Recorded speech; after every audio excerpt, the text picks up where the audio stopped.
casualties in the Belgorod, Kursk, Bryansk, Voronezh, Kaluga, Lipetsk, and Tula regions of the Russian Federation. Moscow and St. Petersburg have also been targeted with dozens of drones, reportedly causing severe disruptions to air traffic. Following one such recent series of attacks between 5 and 7 July, over 2,000 flights were reportedly disrupted in multiple Russian airports, including in Moscow, St. Petersburg, and Nizhny Novgorod. The United Nations, however, is not in a position to verify these reported incidents in the Russian Federation, including any reports of civilian casualties. International law clearly prohibits attacks against civilians and civilian infrastructure. We strongly condemn all such attacks, wherever they occur. They must end immediately. Mr. President, the intensified aerial attacks and fighting on the ground continue to pose a significant threat to the safety and security of Ukraine's nuclear sites. On 11 July, a drone attack reportedly hit the city hall in Enerhodar, where most of the staff of Ukraine's Zaporizhia nuclear power plant, ZNPP, live, located only about 5 kilometers from the plant. According to the International Atomic Energy Agency, IAEA, the reported drone attack followed reports of an overnight shooting incident near the ZNPP on 12 July. On 4 July, IAEA raised concerns over the reported loss by ZNPP of all its off-site power for several hours. Meanwhile, Ukraine's operating nuclear power plants, Khmelnytsky, Rivne, and South Ukraine also regularly report of drones being detected near the sites. These latest incidents underline the fragility of nuclear safety and security during the war and the need to ensure sustained attention to this issue. We continue to urge the sides to act responsibly. Any nuclear incident must be avoided at all costs. Mr. President, already at the end of last year, the total cost of reconstruction and recovery in Ukraine was assessed at 524 billion US dollars over the next decade. The most recent escalation of attacks is quickly adding to this toll. In this regard, this year's Ukraine Recovery Conference that took place in Rome earlier this month represented a significant milestone in the international community's commitment to supporting Ukraine's long-term reconstruction. The event culminated in over 11 billion US dollars in pledged funding. Speaking on behalf of the Secretary General, acting UNDP Administrator Hao Liang-shu reaffirmed the UN's commitment to supporting Ukraine to rebuild stronger, from advancing green energy and mine action to supporting community resilience. It is crucial that the international solidarity with Ukraine is sustained as the country embarks on its long journey for recovery. Mr. President, on Wednesday, Ukrainian and Russian delegations met in Istanbul for the third time this year. We welcome the continuation of these direct contacts between the sides and urge Ukraine and the Russian Federation to make further progress towards a ceasefire and a lasting settlement. We are grateful for the meaningful efforts of Turkey, the United States, and other relevant actors to help sustain the necessary diplomatic momentum. We commend in particular the reported progress made in the humanitarian track of these talks, including with regards to exchanges of prisoners and of war and civilian detainees.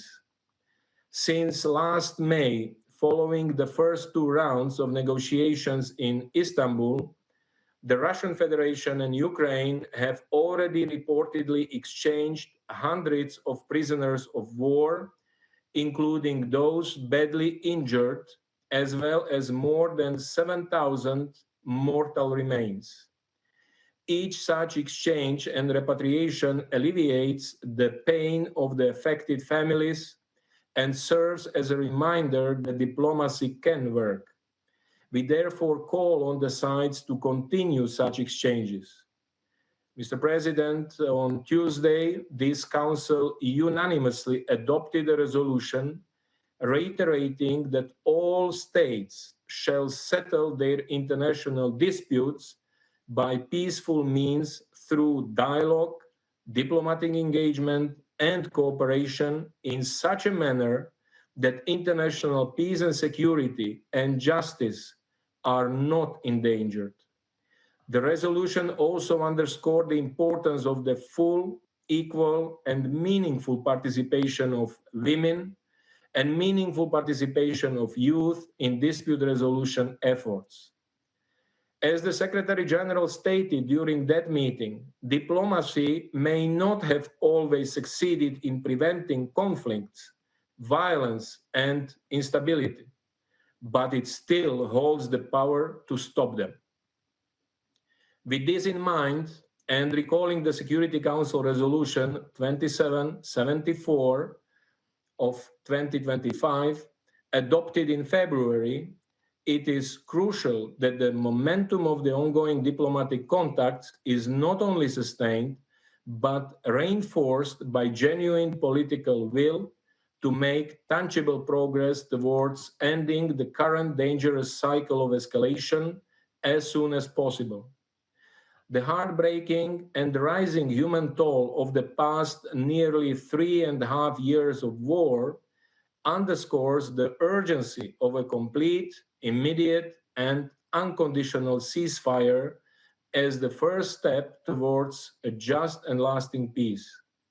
A peace that is in line with the UN Charter, international law, and relevant UN resolutions, and that respects the independence, sovereignty, and territorial integrity of Ukraine within its internationally recognized borders. We remain ready to support all meaningful efforts to this end. Thank you. I thank Mr. Jancha for his briefing. I now give the floor to Madame Joyce Msuya. Thank you, Mr. President. Thank you for the opportunity to brief the Council once again on the humanitarian situation in Ukraine, along with Assistant Secretary General Jenka. Since our last update to this Council on 20 June, the humanitarian situation in Ukraine has continued to deteriorate sharply. Over the past week, renewed waves of missile and drone strikes have devastated lives and infrastructure across multiple regions, as already outlined by Assistant Secretary General Jenka. According to the UN Human Rights Monitoring Mission in Ukraine, the scale and speed of civilian harm remain alarmingly high. In the first half of 2025, nearly 50% more civilian casualties were recorded compared to the same period last year. Over the past day, authorities report strikes on urban centers, including Cherkasy, Kharkiv, and Odessa, killed 5 civilians and injured 93, among them 11 children, as hostilities intensify nationwide. Last weekend, attacks struck populated areas in Dnipro, Kharkiv, and Sumy, reportedly killing dozens of people and injuring more than 70, including children. In Kharkiv, a rehabilitation center for people with disabilities was hit. In Kiev, a kindergarten, a metro station, shops, and residential buildings were damaged. in the Ivano-Frankivsk region, once seen as a refuge far from the front lines and home to many displaced families, we saw the largest attack there since the war escalated in 2022. There is no safe place left in Ukraine. These are the latest in a series of attacks that have brought even more fear and suffering to communities, both near the front lines and far from them. The use of explosive weapons in populated areas, including long-range missiles and drones, remains a key driver of civilian harm. Mr. President, civilians in Ukraine continue to bear the heaviest burden, struggling to access food, water, power, and healthcare.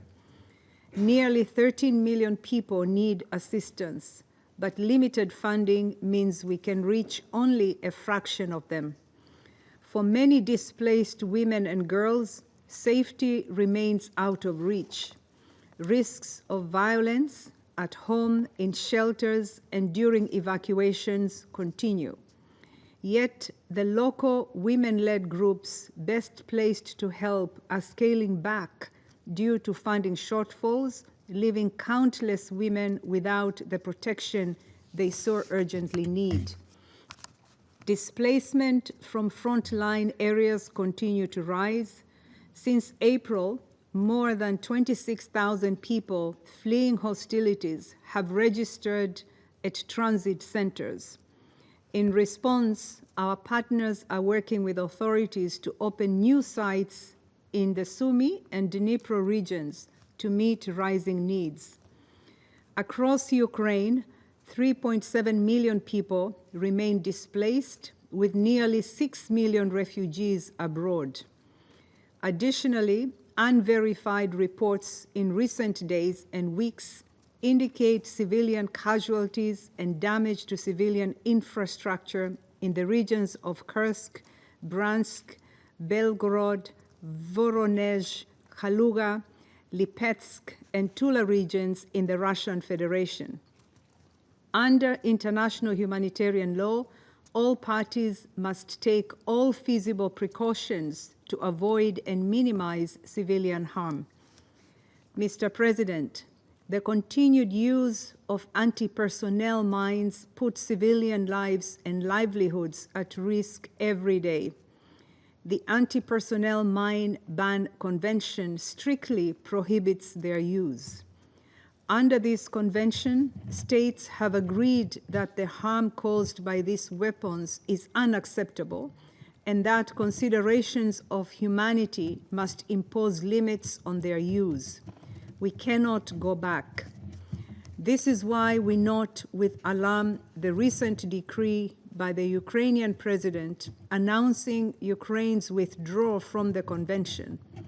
This follows the regrettable decisions of neighboring countries to withdraw from this convention.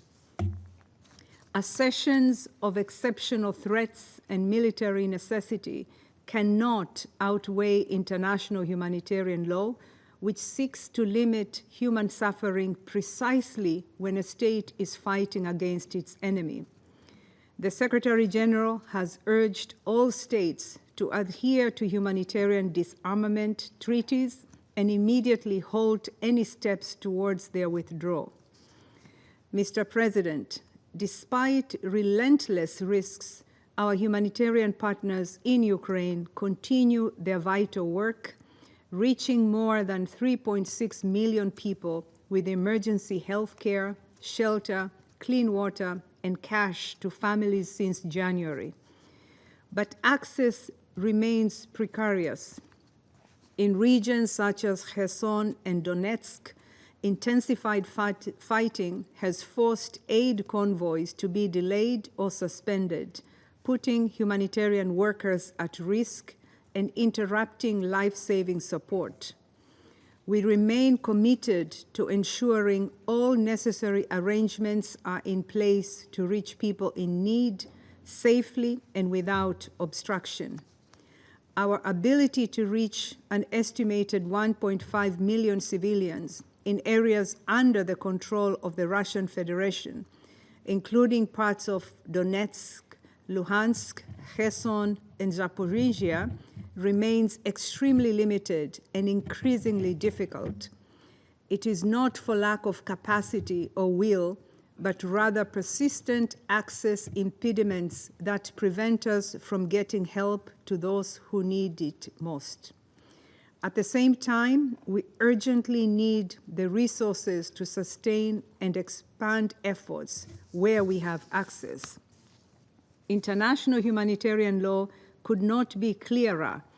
All parties must allow safe, rapid, and unimpeded access to civilians in need, no matter where they are or who controls the territory.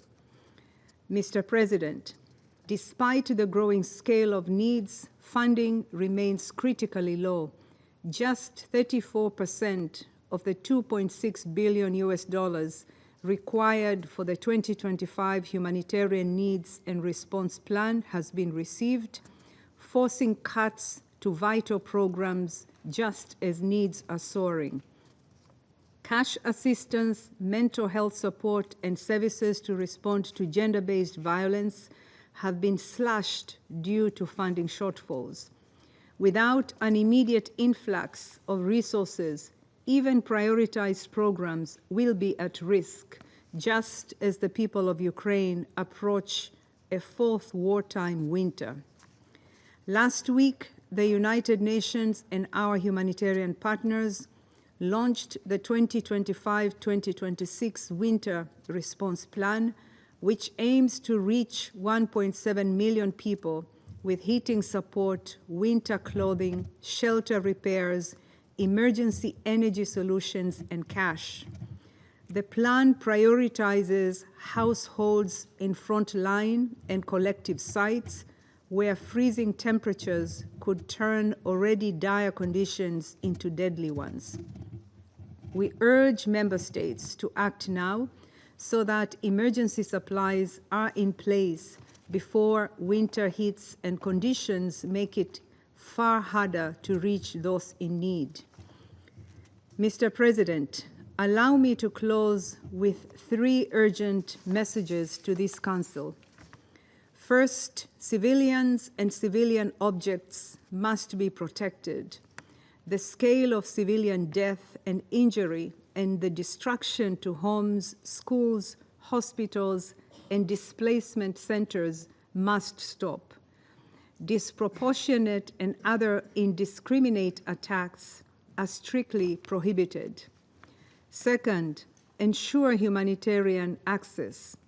All parties must facilitate safe, rapid, and unimpeded access to civilians in need wherever they are.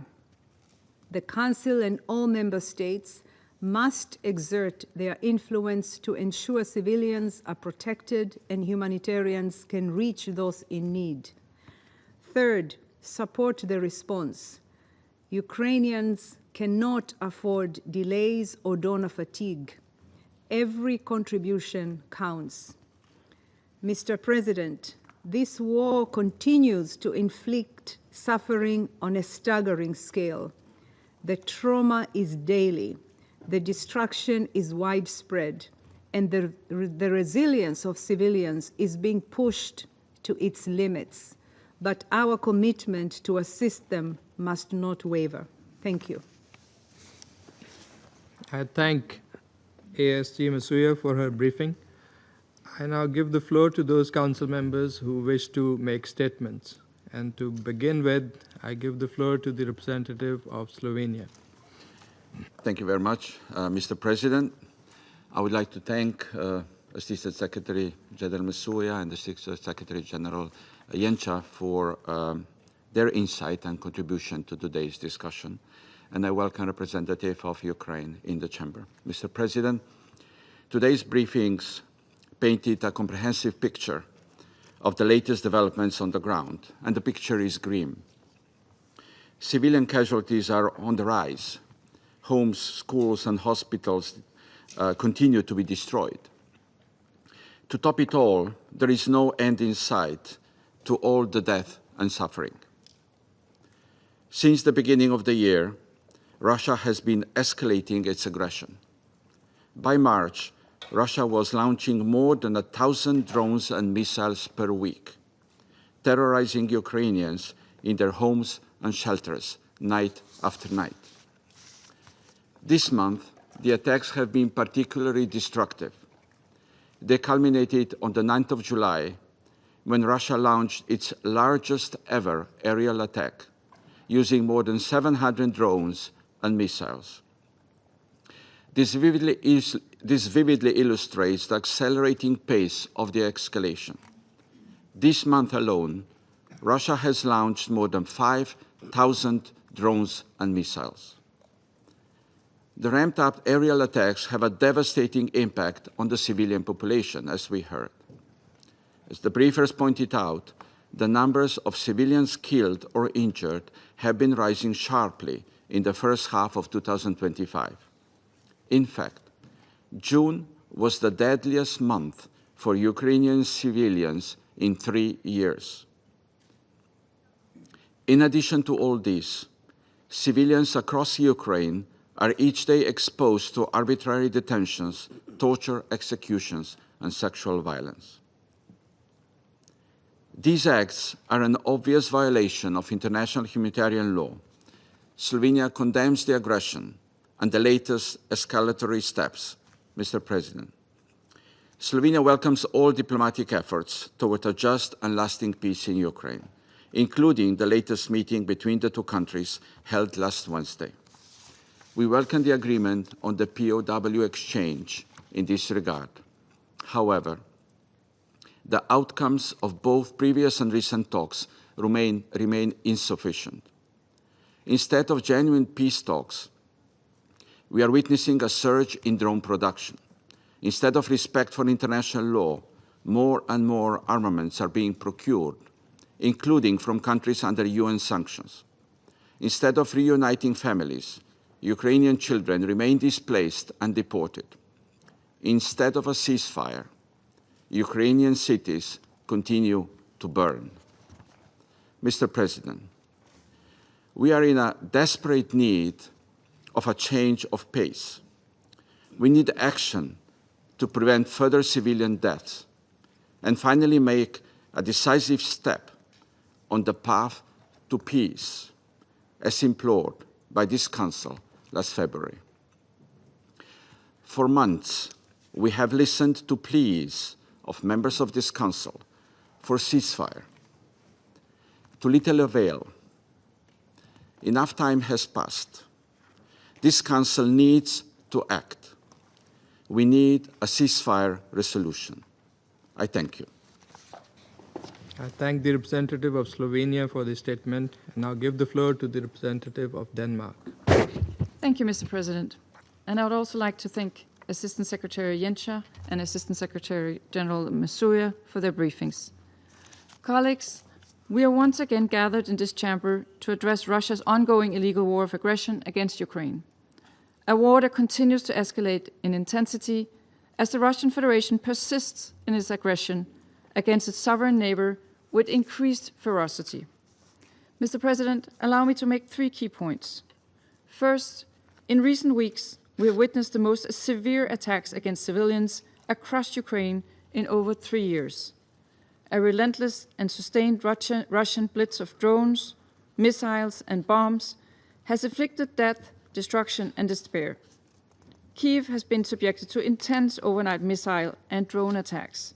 Since then, several other regions, including Dnipro, Kharkiv, Kherson, Odessa, Sumy, and Vinnytsia, also came under heavy attack. Deliberate assaults continue to be launched against civilian targets, from residential blocks and hospitals to shopping centers and other critical infrastructure. Nowhere is safe for Ukraine's civilians. In the last week alone, at least 20 civilians have been killed and more than 100 injured, including several children. Russia's claim that its armed forces only attack military targets is nothing more than this distortion of the truth. The reality on the ground tells a different story, as we also just heard from Assistant Secretary General Masuya.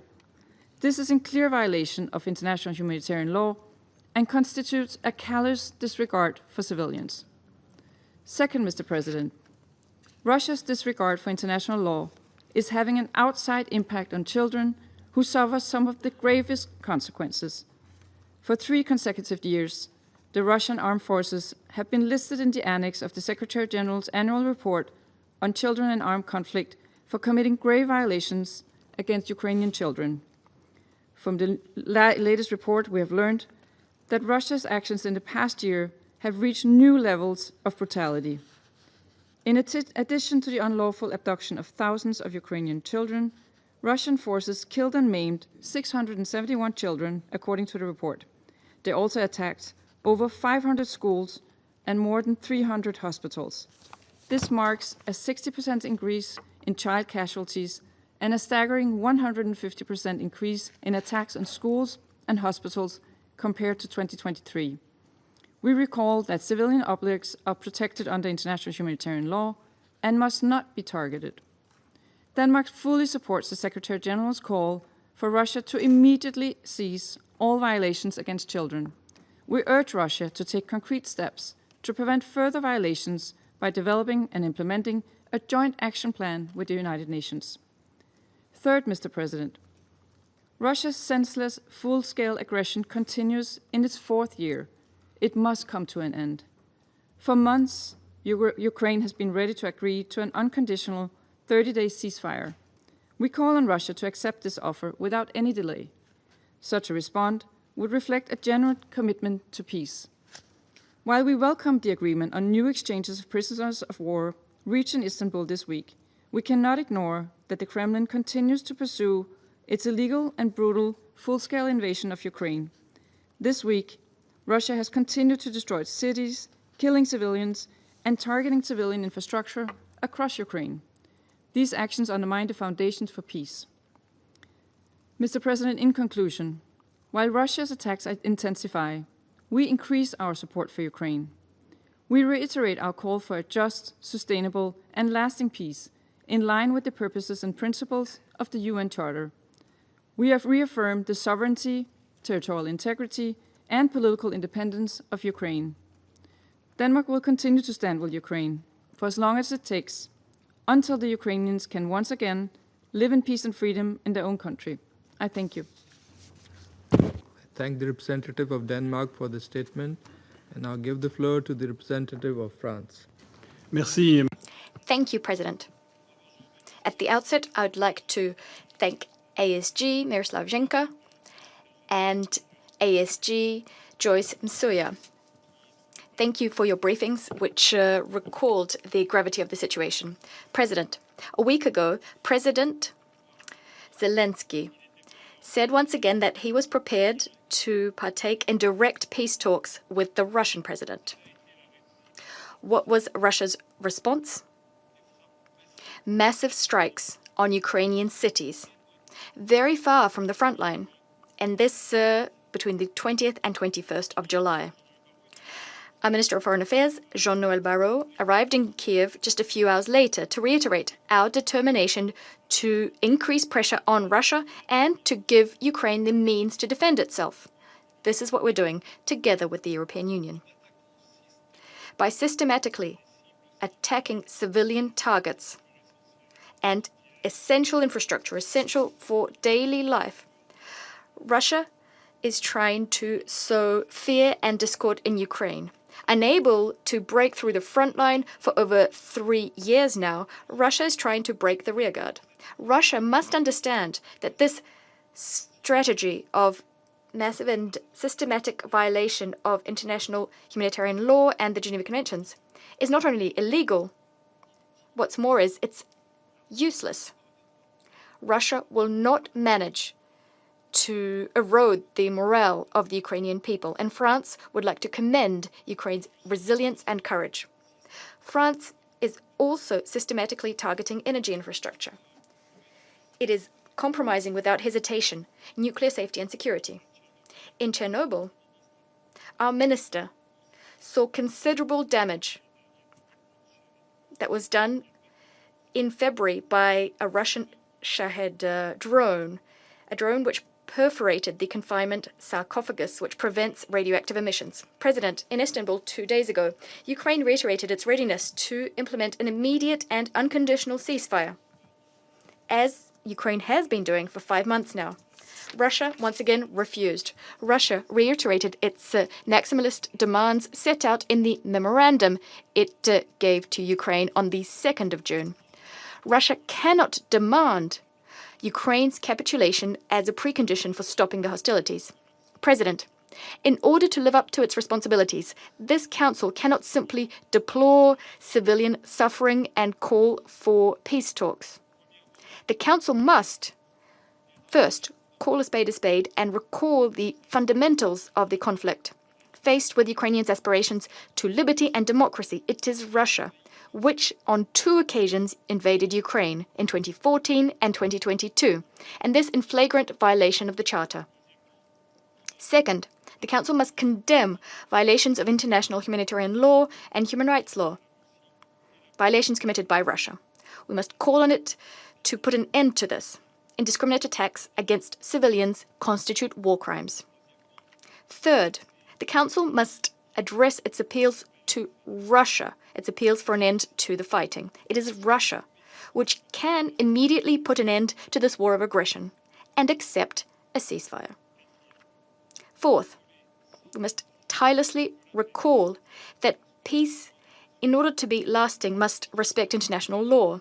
Negotiations will only be effective if Russia accepts these negotiations in good faith and if it agrees to respect the independence, the sovereignty, and the territorial integrity of Ukraine. Ukraine's future security must be upheld. In the immediate future, there's a pressing need to call for a complete, immediate, and unconditional ceasefire. This is what Security Council Resolution 2774, which Russia voted in favor, calls for. It demands an end to the conflict as soon as possible. Let's respect it. I thank you. Representative of France for the statement, and now give the floor to the representative of Greece. Thank you, Mr. President, and I thank Pakistan for convening this meeting. I would also like to thank Assistant Secretary General Yencha and Assistant Secretary General Musuyev for their briefings. Mr. President, since the beginning of this war 3.5 years ago, the collective voice of the international community has repeatedly condemned Russia's violation of Ukraine's sovereignty, independence, and territorial integrity, and has been calling on Russia to fully respect international law, the UN Charter, and relevant General Assembly resolutions. These calls were strengthened with renewed conviction since the launching of the US-led peace initiative. Sadly, as we have just heard from our briefers, the war is not ending. On the contrary, for yet another month, Russian forces have been attacking the cities of Ukraine, causing death and destruction. June has been the single deadliest month for Ukrainian civilians since at least May 2022, with the number of missiles and loitering munitions launched by Russia into Ukraine increasing tenfold from June 2024. Once more, the vulnerable, children, women, and the elderly are disproportionately affected, with 100 casualties among children alone. This trend has continued in July. These attacks have inter alia targeted energy infrastructure and disrupted power supply to the Zaporizhia nuclear power plant for the first time since December 2023, further endangering nuclear safety. We note with extreme concern that according to the WHO, nearly 40% of all attacks against healthcare facilities worldwide this year took place in Ukraine, causing casualties among medical personnel and patients. We are likewise concerned about reports on the use of chemical weapons on the battlefield. Greece joins the Secretary General in strong condemnation of the latest severe attacks by Russia against civilian population and infrastructure in Ukraine, and we also condemn any attacks against civilians which constitute blatant violations of international law, including humanitarian and human rights law. Mr. President, this year's annual report of the Secretary General on Children and Armed Conflict verified a 105% increase in grave violations against the children of Ukraine, identifying for the third consecutive year the Russian armed forces and affiliated armed groups as responsible for these violations. These findings are compounded by this year's recently released Council of Europe's report on the human rights situation in the territories of Ukraine temporarily occupied by Russia, which demonstrates that Russia's war of aggression has continued to lead to immense human suffering. Mr. President, ensuring accountability is both a prerequisite for peace and a deterrent for further war. On that front, Greece welcomes the July 9th ruling of the European Court of Human Rights, in which the court held Russia unanimously accountable for flagrant and widespread abuses of at least 10 fundamental human rights in eastern Ukraine between 2014 and at least 2022. Greece also welcomes the signing of the agreement between the Council of Europe and Ukraine for the establishment of a special tribunal for the crime of aggression against Ukraine. Mr. President, we have long advocated for peace, which is long overdue. We welcome the 3 rounds of direct bilateral talks and the agreements on exchange of prisoners, including the most recent one on July 23rd. However, we regret that peace efforts have not produced any other tangible results and have eventually stalled. We reiterate that no peace effort can have any substantial results if hostilities continue. Therefore, it is imperative that any peace efforts should be approached in good faith, starting by agreeing to an immediate and unconditional ceasefire as the first step towards a comprehensive, just, and lasting peace, in line with international law and the UN Charter, and in full respect of Ukraine's sovereignty and territorial integrity. I thank you. I thank the representative of Greece for the statement. Now give the floor to the representative of the Republic of Korea. Thank you, Mr. President. At the outset, I also would like to thank ASG Yencha and ASG Msuya for their informative briefings and welcome the participation of Ukraine in today's meeting. Mr. President, as the war in Ukraine stretches beyond 1,250 days, the human, moral, economic, and geopolitical costs of this aggression continues to mount.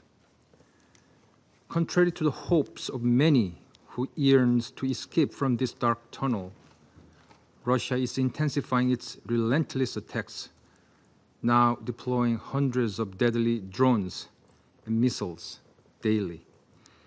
Indeed, June marked the highest monthly civilian casualty toll in 3 years, with 232 killed and 1,343 wounded. The humanitarian situation in Ukraine continues to deteriorate, and civilian suffering is deepening. We reiterate that such large-scale and indiscriminate attacks on civilians and civilian infrastructure constitute a clear violations of international humanitarian law. The Republic of Korea once again strongly calls for a full, immediate, and unconditional cessation of hostilities to prevent further civilian casualties.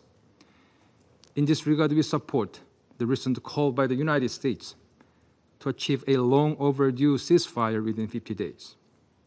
And we urge Russia to respond to this call, one that has been echoed by nearly every other member of the international community. Now more than ever, as the casualties continue to mount and the war shows no signs of abating, the urgency for a ceasefire is undeniable. We have already witnessed the concrete benefits of such a ceasefire during another major ongoing conflict. Although the humanitarian situation in Gaza remains dire today, earlier this year, during the fleeting ceasefire in Gaza, humanitarian conditions on the ground markedly improved. Hundreds of aid trucks were able to enter Gaza, delivering much-needed food, medicine, and other humanitarian supplies to suffering Palestinians. This clearly demonstrates that an immediate halt to hostilities is not merely symbolic. It is a vital step toward alleviating civilian suffering and creating the necessary space for diplomacy. On another front, we also take note of the third round of talks recently held between Ukraine and Russia in Istanbul to seek an end to the conflict and bring about sustainable peace. We do not expect a miraculous breakthrough from just a few meetings. However, we do hope for the restoration of normalcy for the innocent civilians who have endured more than 3 years of immense hardship. They need a respite from the terrible nightly drone swarms, now numbering in the hundreds each day. We believe the realistic path to ending this war and achieving lasting peace begins with a prompt ceasefire agreement, followed by a sustained negotiations supported by confidence-building measures such as prisoner exchanges and return of fallen soldiers. These efforts must not be used to buy time for destructive or territorial ambitions, but instead must reflect the genuine political will to end this war. Mr. President, a major obstacle to achieving these goals lies in the ongoing military cooperation between Russia and the DPRK. Despite repeated condemnations from the international community, this illicit collaboration has been prolonging the war in Ukraine by enabling the large-scale transfer of ammunition, artillery, and missiles from the DPRK to Russia, as well as the deployment of North Korean troops in a flagrant violation of the UN Charter and relevant Security Council resolutions. Moreover, such cooperation poses grave risks to the security of the Republic of Korea and to regional stability. Potential military assistance and technological transfer from Russia to DPRK represent a serious and growing threat to the safety of the Korean people and to broader peace in Northeast Asia. We reiterate that all forms of cooperation between Moscow and Pyongyang must fully comply with relevant Security Council resolution and international law. In closing, Mr. President, the international community can no longer afford to stand idly by while this senseless war continues. This is why we must come together, raising a united voice to demand an immediate ceasefire and pursue a just and lasting peace. We sincerely hope that those who initiate this war will heed the principled call of the international community. I thank you, Mr. President. Thanking the representative of the Republic of Korea for the statement, I now give the floor to the representative of the United Kingdom. Thank you, President. And I'd like to thank ASG Yanka and ASG Monsieur for your informative briefings today. Colleagues, the world has rallied around President Trump's call for an immediate and unconditional ceasefire. Ukraine has agreed, and we echo that call again today. Yet week after week, night after night, we see the number of Russian assaults grow. June was the deadliest month yet, and July is on track to be even deadlier. This makes a mockery of the diplomacy that Russia claims to support. And the consequences are even more devastating for the people of Ukraine. Across 5 nights, from the 18th to the 23rd of July, Russia launched over 940 drones and 59 missiles at Ukrainian cities, killing 20 civilians and injuring a further 216. Just days before, a record-breaking 728 long-range drones were launched on Ukraine in a single day. Since the start of the invasion, over 13,500 civilians have been killed and more than 34,000 injured. This includes more than 200 children killed or injured since March alone. We cannot allow ourselves to become desensitized to these figures. Behind each Russian strike, there is a person, a family, a community whose lives have been torn apart by Russia's brutal military invasion. The Shigids are one such family. On the 5th of June, as a Ukrainian firefighter arrived at the scene of a Russian attack on Chernihiv, he discovered that his wife, his daughter, and his grandson had all been killed. His grandson was only a year old. 3 generations lost to cold-blooded Russian brutality in just one night. This is not an isolated incident. Families like the Shigids are being torn apart across Ukraine and have been since February 2022. Russia has a clear and unqualified obligation to uphold the UN Charter. Russia also has an obligation to respect the Geneva Conventions and to the protection of civilians under international humanitarian law. There is simply no justification for brutal aggression like this. The reality is clear. Ukraine, a country illegally invaded by Russia, continues to show its commitment to peace. But President Putin prefers war. He is shunning diplomatic efforts made in good faith to bring an end to this horror, a horror of his own making. There is no ambiguity about what needs to come next. It is time for Russia to stop prevaricating and agree to an immediate and unconditional ceasefire as the first step towards a just and lasting peace. I thank you. I thank the representative of the United Kingdom for the statement. I now give the floor to the representative of Guyana. Thank you, Mr. President, for convening today's meeting. I would also like to thank Assistant Secretaries General Yencha and Masuya for the updates provided and for their work. In the 33 days that have elapsed since our last meeting on this topic, the situation on the ground has gotten considerably worse. The continuation of intense fighting in several regions and escalated attacks on civilian infrastructure continue to devastate civilian lives and drive displacement in Ukraine.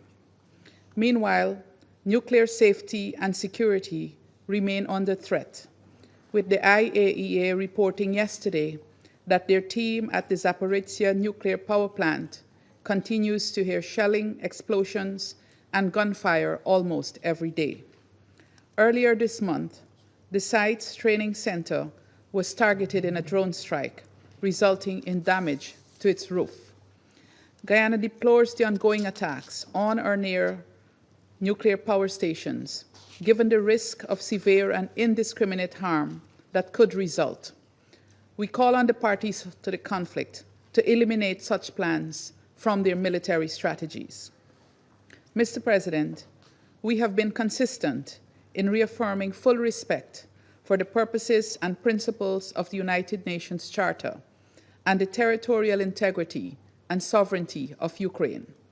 Likewise, we have also been consistent in calling for a peaceful end to this war. We welcome the talks that have taken place in Istanbul and join fellow Council members in welcoming the recent agreement for another round of exchanges of prisoners of war. Nevertheless, we have noted that these periods of progress continue to be interrupted by increased attacks and heightened rhetoric.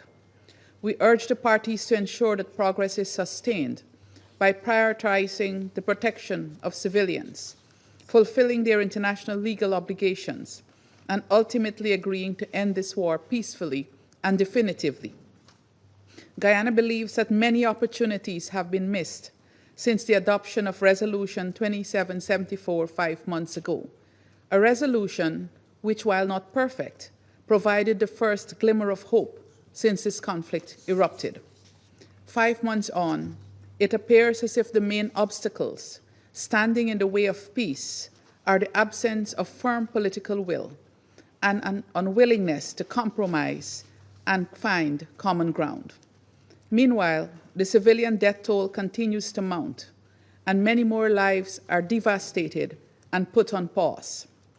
We call on the parties to engage in good faith and to bring an end to the suffering of the millions of men, women, and children.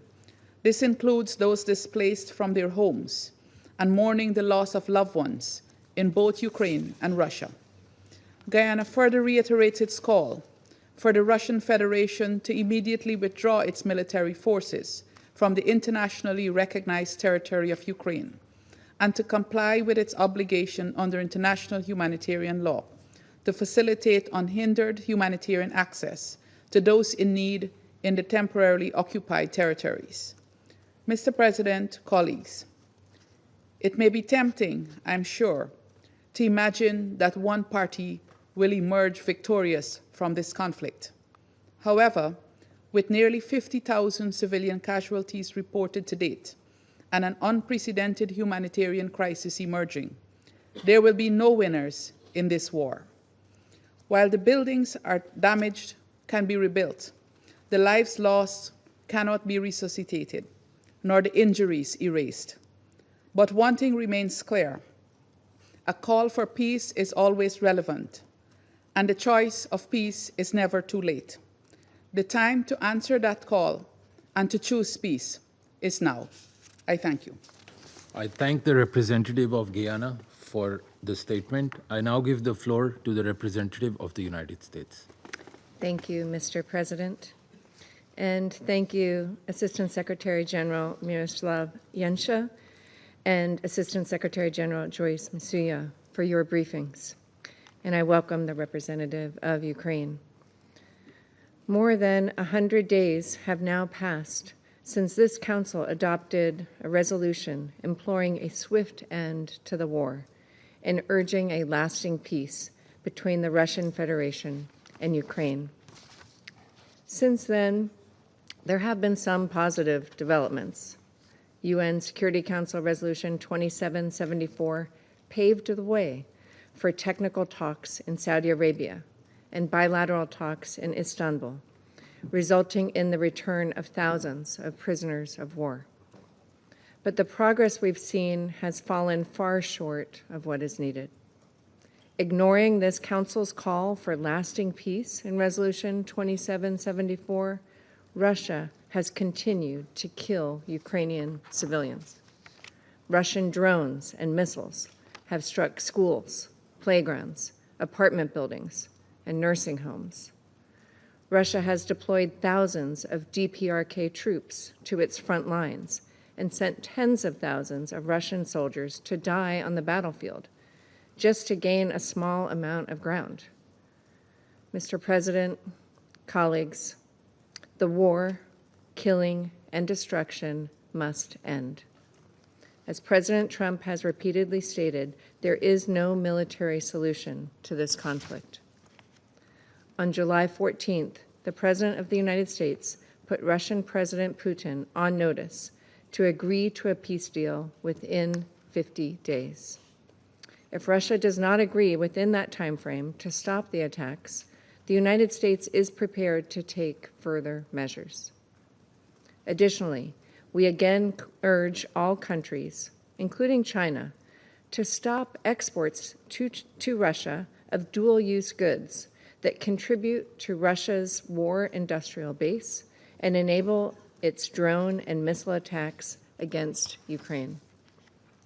Beijing's claim to have implemented strong export controls on dual-use goods falls apart in the face of daily recovery of Chinese-produced components in the drones, weapons, and vehicles that Russia uses against Ukraine. Mr. President, now is the time for all UN member states to do our part to bring this war to an end. I thank you. I thank the representative of the United States for the statement. I now give the floor to the representative of Somalia. Mr. President, I wish to express my appreciation to ASG Yanka and Masuya for their briefing. My delegation remains gravely concerned by the continued deterioration of the humanitarian and security situation in Ukraine. The latest developments only reinforce the urgency and the complexity of the crisis before us. In that regard, I would like to make the following points. First, we are deeply troubled by the ongoing escalation of attacks impacting civilians and essential civilian infrastructure. The protection of civilians and critical infrastructure are obligations enshrined under international law. We reiterate that all parties to the conflict must respect and uphold these principles without exception. Second, we remain convinced that there can be no military solution to this conflict. Dialogue and diplomacy are the sole means to bring an end to this long-standing conflict and achieve sustainable peace. Continued hostilities serve only to prolong suffering and further diminish prospect for a sustainable peace. Diplomatic channels must remain open. In that context, we welcome the ongoing discussions in Istanbul between the Russian Federation and Ukraine concerning the exchange of prisoners of war. While these negotiations are not without challenges, they represent a constructive step on the humanitarian track. Progress, even incremental, on such issues can pave the way for broader engagement and contribute to building the trust necessary for peace. Third, we emphasize the important role of the international community in supporting diplomatic initiatives and fostering conditions conducive to a peaceful settlement. Any durable resolution will require compromise, confidence-building measures, and genuine commitment to dialogue. We reiterate our call upon all parties to exercise restraint, recommit to diplomatic efforts, and work towards an immediate and comprehensive ceasefire. In closing, Mr. President, our delegation reaffirms its unwavering support for all efforts aimed at addressing the underlying causes of the conflict and achieving a just and lasting peace in accordance with the United Nations Charter. The people of Ukraine and all those affected by this crisis deserve a future founded upon peace, security, and dignity. I thank you. I thank the representative of Somalia for the statement. I now give the floor to the representative of Panama. Gracias, señor presidente. Thank you, President. Panama regrets the accident that occurred yesterday in the Russian Federation and we'd like to extend our condolences to the relatives of those who lost their lives, as well as the people and government of Russia. President, we welcome the convening of this briefing and the timely participation of Mr. Yencha, ASG, and Ms. Msuya, ASG. They have provided us with detailed information about the humanitarian situation and security situation in Ukraine. Panama continues to be deeply concerned by the prolonged war in Ukraine. It is alarming that this conflict, with its devastating humanitarian consequences, has become a regular item on our agenda. We should not allow violence to lose its ability to move us, nor for the normalization of suffering to be imposed upon our collective responsibility. Like in any conflict, those who are most affected, those who bear the brunt, are those who have the least responsibility, that is to say, civilians who only wish to live in peace. This reality should compel us to ask ourselves, have we really learned from the tragedies that characterize the 20th century?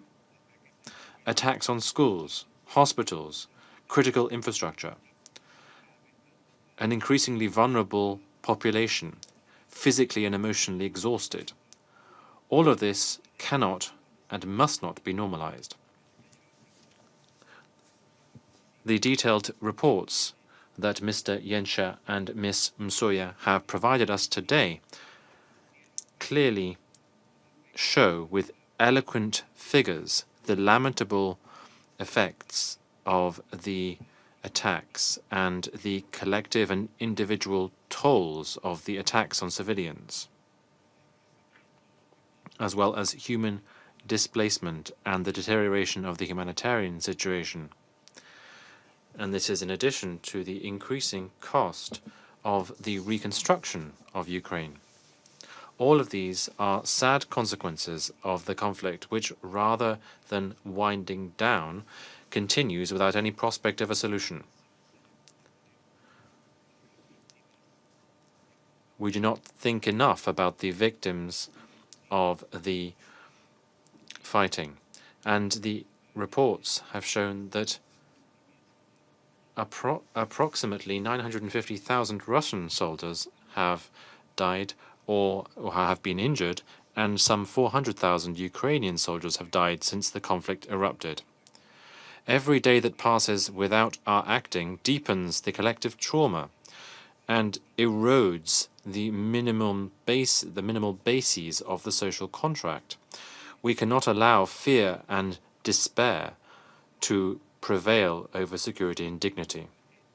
We urgently need to redouble diplomatic and humanitarian efforts to protect those who are not able to protect themselves, in line with our obligations pursuant to the Geneva Conventions. President, we are gathered here today in this chamber, which was as a result of the 1955 spirit, precisely to avoid situations such as those in the past recurring. However, the figures that we've heard this morning and that we continue to hear every month defy this founding commitment.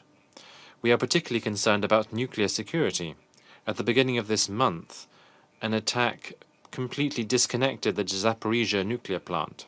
On the 13th of July, the IAEA team reported shots from light weapons being fired close to the power station, and in addition to this, incidents with drones in the surroundings.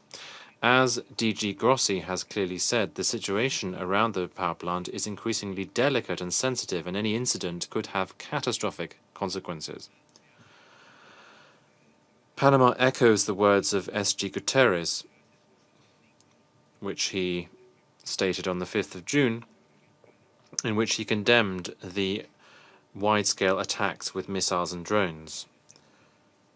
The continued attacks continue to be one of the main characteristics of the conflict, and this represents a major threat to regional and global stability.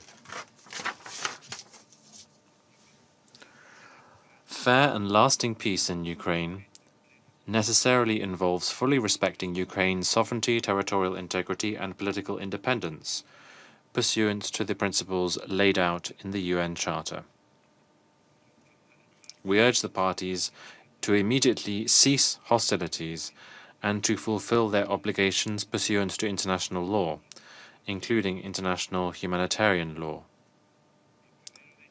In February of this year, one of this Council's resolutions offered a window of opportunity to a negotiated solution.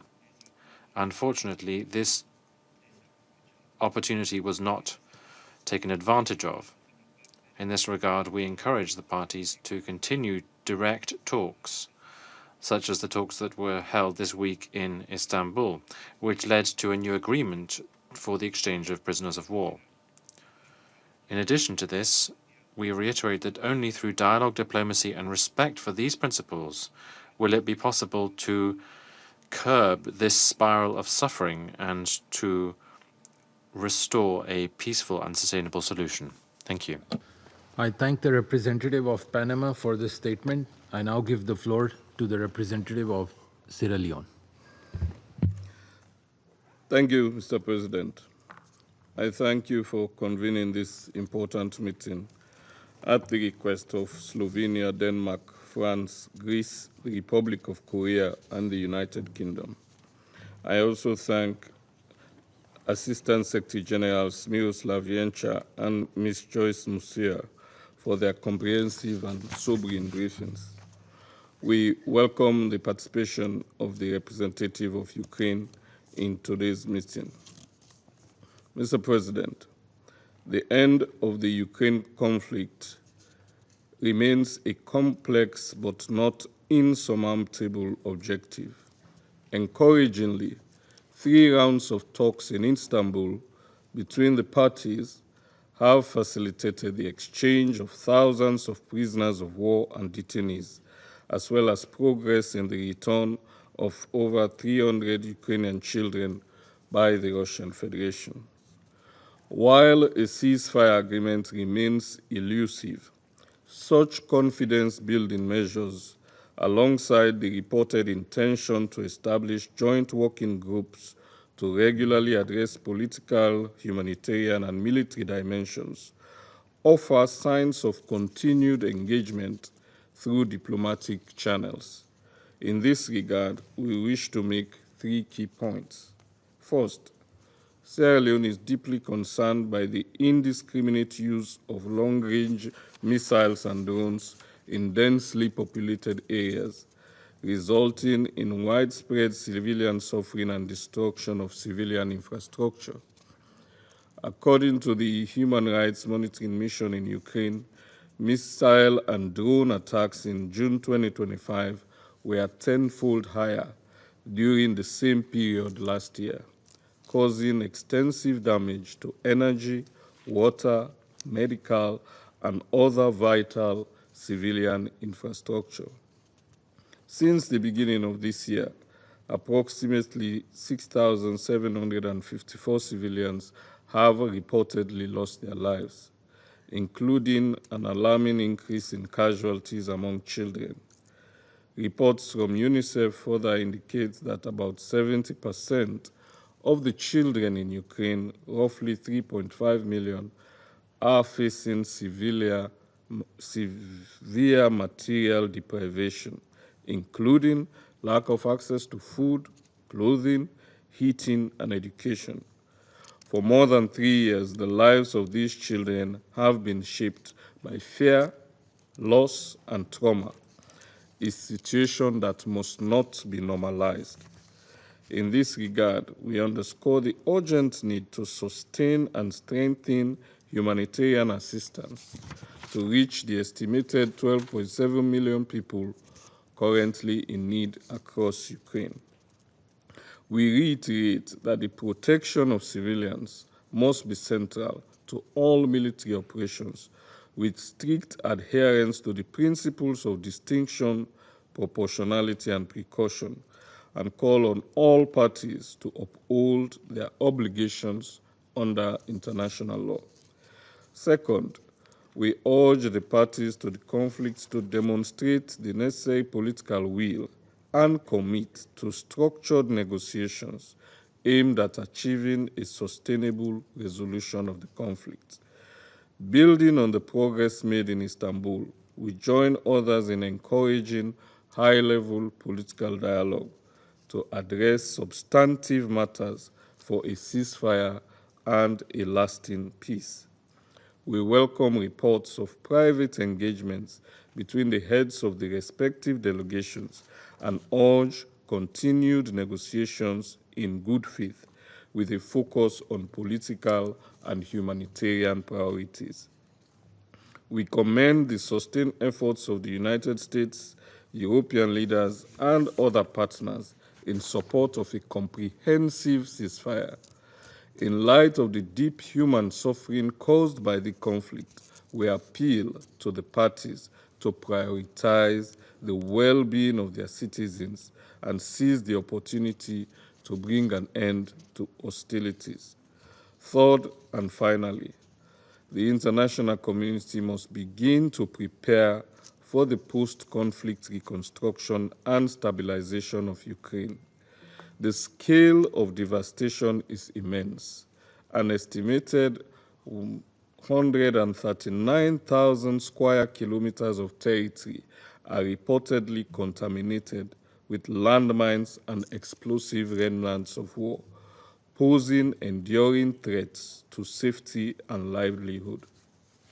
Short-term financial requirements for budgetary support, reconstruction, and humanitarian assistance have been estimated at approximately 40 billion annually by the Kyiv School of Economics.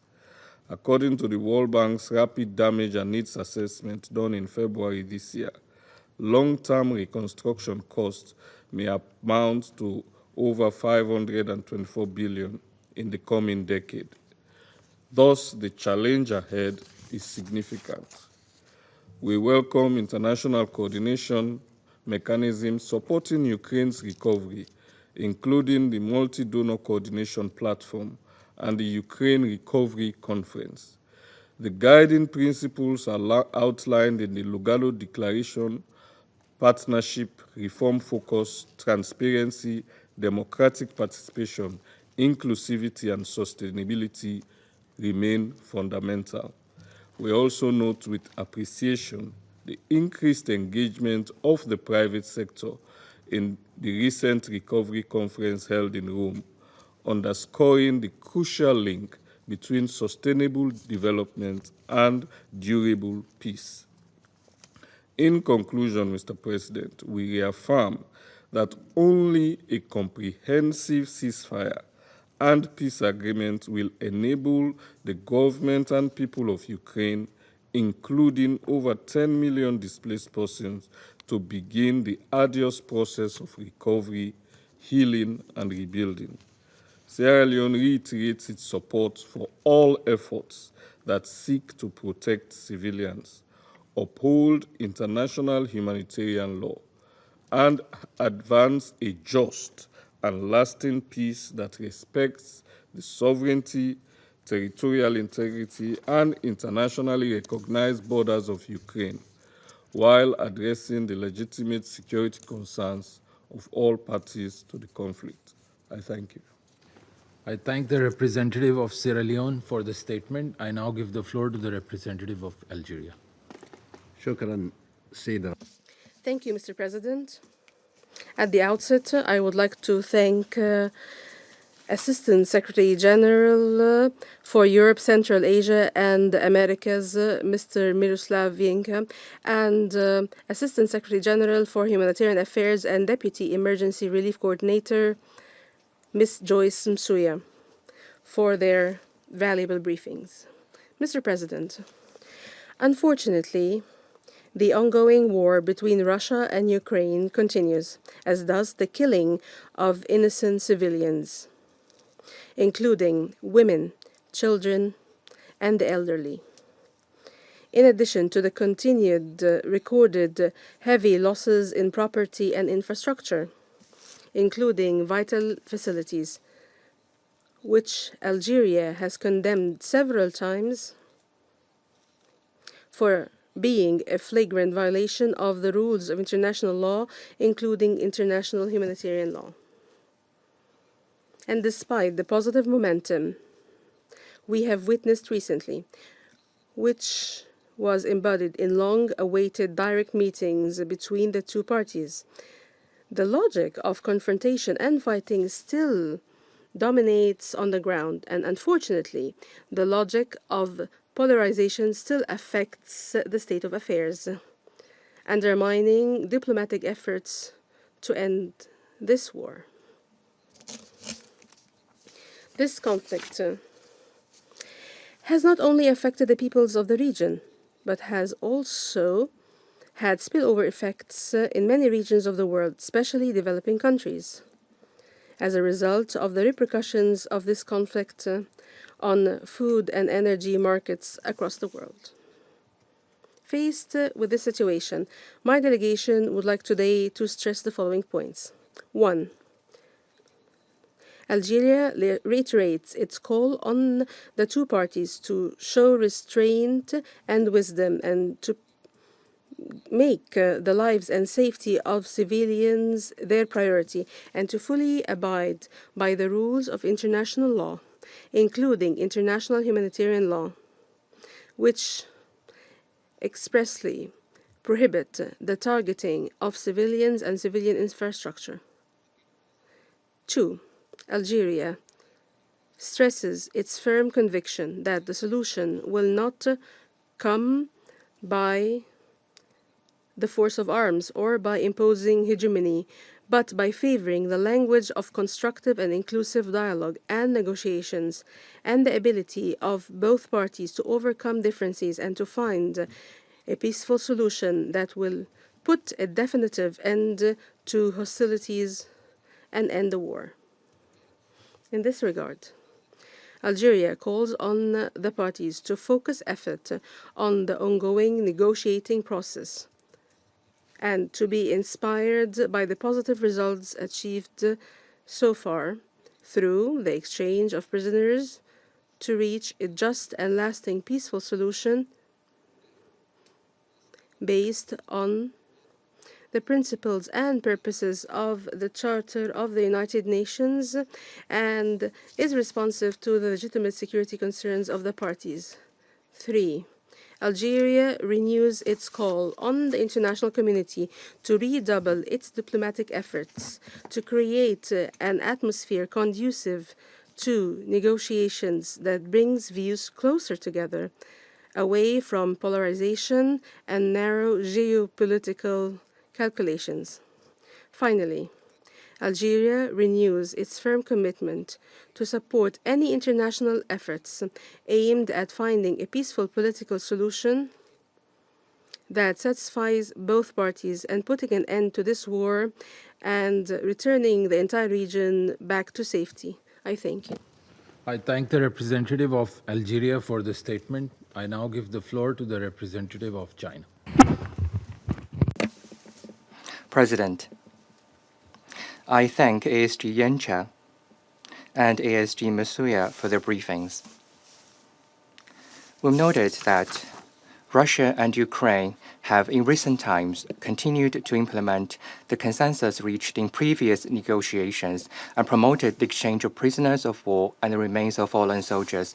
They also held the third round of direct talks a few days ago, in which a new consensus on the continuation of the exchange of prisoners of war and other humanitarian issues was reached. China welcomes these positive developments and calls on the parties concerned to maintain the momentum of the peace talks, continue to build consensus and enhance mutual trust with a view to reaching a comprehensive, lasting, and binding peace agreement.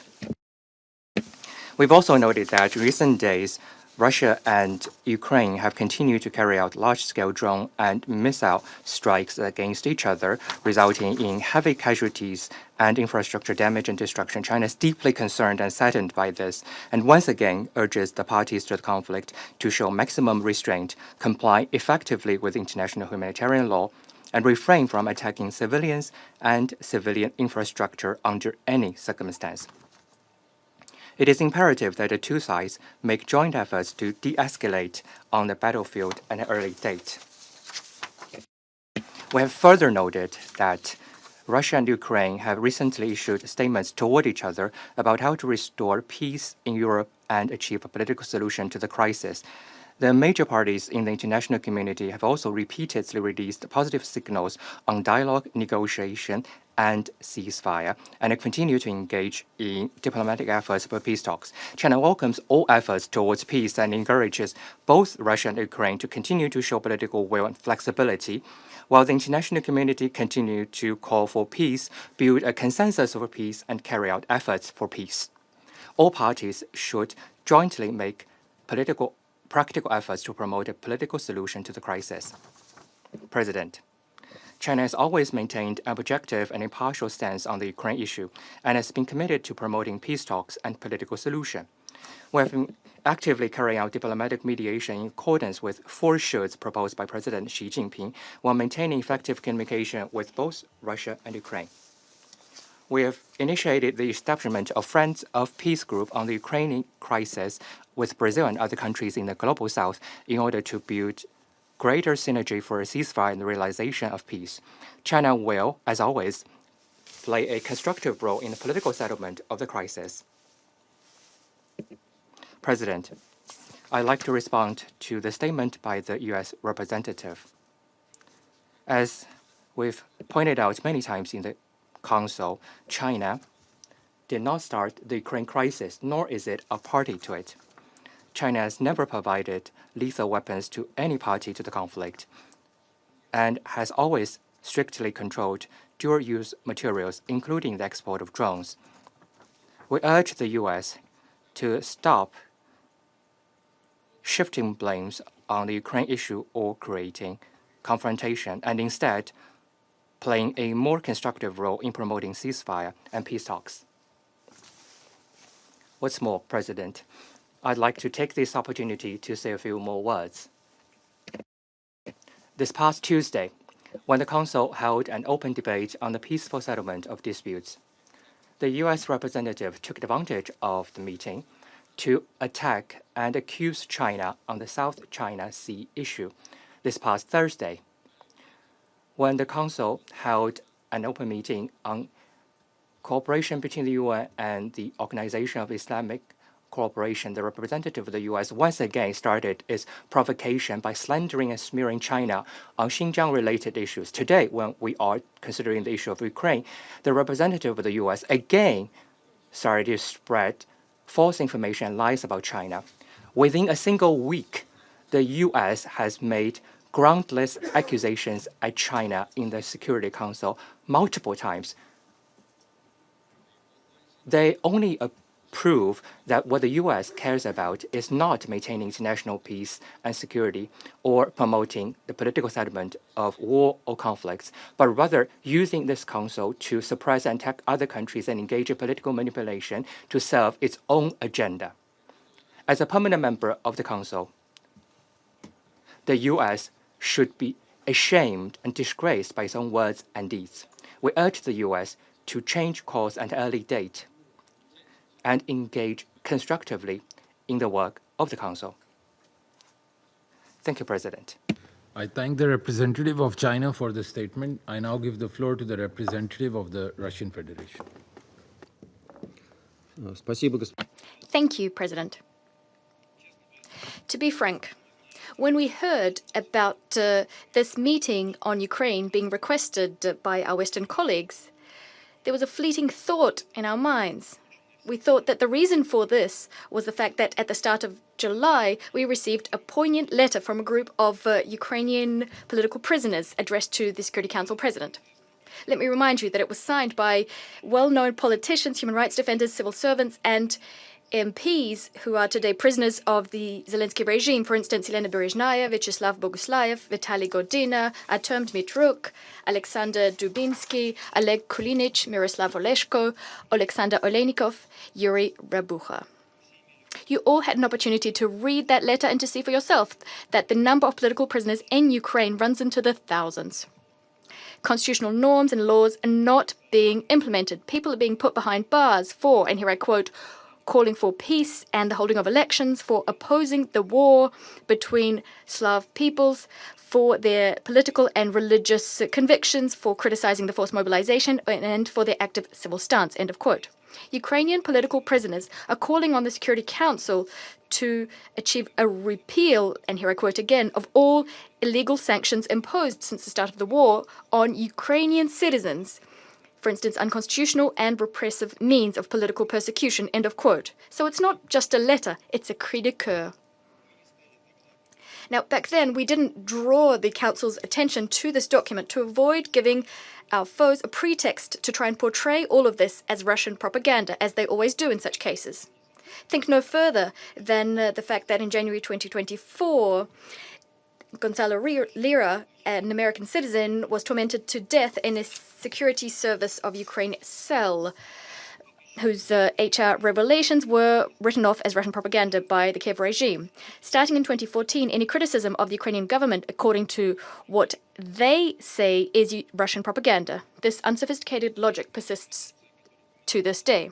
The forced mobilization, which the human rights defenders mentioned in their letter, is also, according to the Kiev posse, a concoction of the Kremlin. Yet all Ukrainians know that Zelensky's draft officers, the Territorial Centers for Recruitment, or TCRs, well, they're literally abducting people in broad daylight on the streets, in malls, pharmacies, and sports clubs. In doing so, they're using the harshest, at times inhumane methods. Hundreds, if not thousands, of cases have been reported of draftees being killed or maimed. All Ukrainians are talking about this, but the authorities deny it. There's a plethora of videos on social media where men are being nabbed in the streets. They're being ripped from their families, badly beaten, pushed into buses, frequently leaving their small children alone in the street. And Ukrainian civil servants are calling this, cynically calling this, scenes staged by the Moscow film studio. If we believe the Ukrainian authorities, Ukrainians are queuing up to go to the front. Can you imagine what it's like for ordinary Ukrainians to listen to such vile lies? However, recently, this system of collective lying and covering up for each other faltered. Staff at one such draft center in Transcarpathia, during one of their raids, seriously injured a 45-year-old man, József Shibentiev, an ethnic Hungarian who's a citizen of both Ukraine and Hungary. As a result, he ended up in hospital and died after a few weeks. And this despite the fact that Mr. Shibestien was drafted but then deemed unfit for duty for health reasons. There are hundreds of such cases in Ukraine. They are the norm for the so-called Zelensky concentration camp. That's what Ukrainians are calling their own country. Yet, for our Western colleagues, this topic is taboo. This legal free-for-all is something all European and US human rights defenders aren't talking about. They've been ordered to never speak ill of Ukraine. And this poor soul, Mr. Shibestien, no one would have found out about his fate. But, unfortunately for Zelensky and his sponsors, he turned out to be a Hungarian. Thus, the Ministry of Foreign Affairs of Hungary protested decisively against the killing of their citizen and demanded official explanations.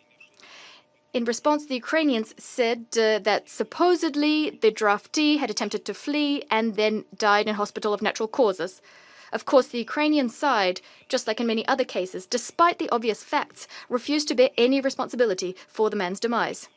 These lies, of course, did not satisfy Budapest, and the scandal rages on. President, it's a good thing we have Hungary, which takes a principled stance. Hungary does not want to, in contrast to the overwhelming majority of other EU countries, does not want to turn a blind eye to the dictatorship in Ukraine, but who will defend the other unfortunate souls who have been forcibly mobilized. Those who the regime, steeped in lies, led by the Kiev princeling, those who are being thrown into the meat grinder to further Western geopolitical interests. For instance, there's an elderly woman from the city of Myrev in Kharkiv region. Recently, she tried to stop the draft office from taking away her son. She clung on for her life to the minibus full of conscripts, preventing it from leaving.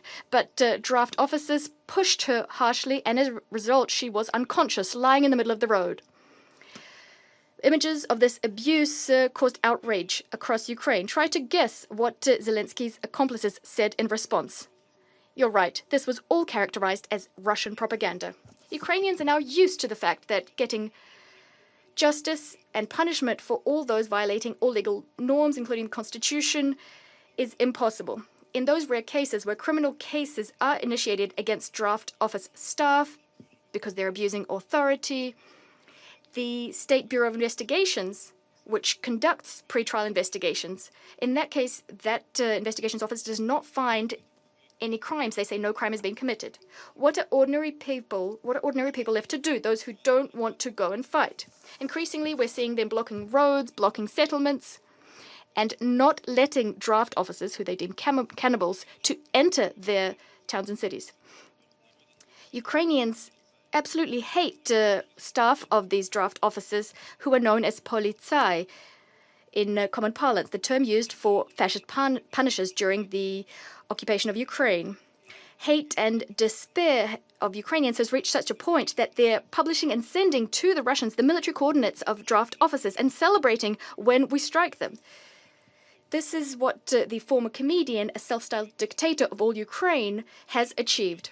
President, when preparing for today's meeting, we were expecting that Western cheerleaders of Ukraine will at last say that the persecution of canonical Orthodox Christians in Ukraine has reached such a high point. This, given the fact that on the 2nd of July, the Ukrainian president issued a decree stripping the primate of the Ukrainian Orthodox Church, Metropolitan Onufry, from stripping him of his Ukrainian citizenship on the basis that he supposedly has Russian citizenship, according to the Security Service of Ukraine, using pseudo-evidence.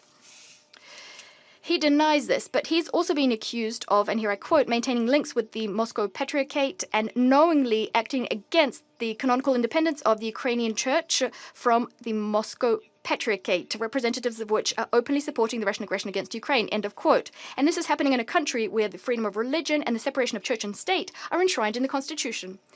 The medieval Inquisition could have learnt a lot from the Zelensky regime when it comes to persecuting dissent and witch hunts. As for our Western colleagues, they're averting their eyes in shame when we point out that these are the kinds of authorities they've given rise to in Ukraine. And today they said absolutely nothing, not a word about this outrageous situation I just mentioned. Something else our Western colleagues are silent on is another part of this witch hunt, which the Kiev princeling is engaged in of late. Having found out that anti-corruption structures independent from the president have prepared compromising material and criminal cases against Zelensky and his inner circle, he used his pocket parliament to ensure that this body now reports to the prosecutor general's office, who answers to him, the president. Thus, as we speak, his accomplices are destroying documents exposing corruption in the highest echelons of power, including the Kiev usurper and his team, who've spent billions of dollars in budget funds and Western aid. Now, having gotten their hands on this evidence, the evidence that exposes them, they're now backtracking, supposedly in response to a negative uproar in Ukrainian society and abroad. It's worth noting that the bodies that are being struck, the bodies that are being hit were initially set up under Western pressure, portrayed as an antidote to corruption. But we didn't hear anything about that today. I cannot but mention the ravaging of the Hill of Glory memorial complex in Lvov. This can only be construed as desecration of the memory of countless victims of fascism who gave their lives fighting against Nazism. Timeless heroic deeds were done by them, by Soviet citizens. To further their short-term interests, the Ukrainian authorities have obscenely exhumed the remains of 355 Soviet warriors, including heroes of the Soviet Union, who fought for the liberation of Lvov from German fascists. Not one of the civilized Western representatives nor the UN Secretariat mustered up the courage to condemn these shameful atrocities committed by Ukrainian neo-atrocities. And this despite the fact that every year in the General Assembly we adopt a resolution on combating the glorification of Nazism, neo-Nazism and other practices that contribute to the fueling of contemporary racism, racial discrimination, xenophobia and related intolerance, emphasizing that it's unacceptable to destroy memorials and monuments commemorating the heroism of those who fought against Nazism in World War II and the illegal exhumation and transfer of their remains. So why did we convene today's meeting if not to discuss these topics I just mentioned?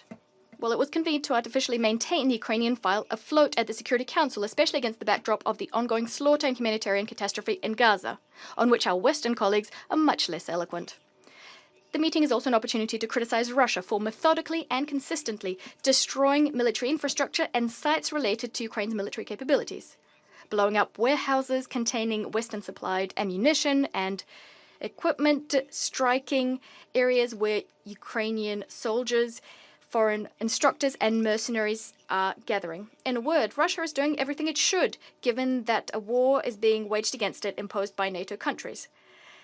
Does this ritualistic, propaganda-laden paradigm deserve a Security Council being convened?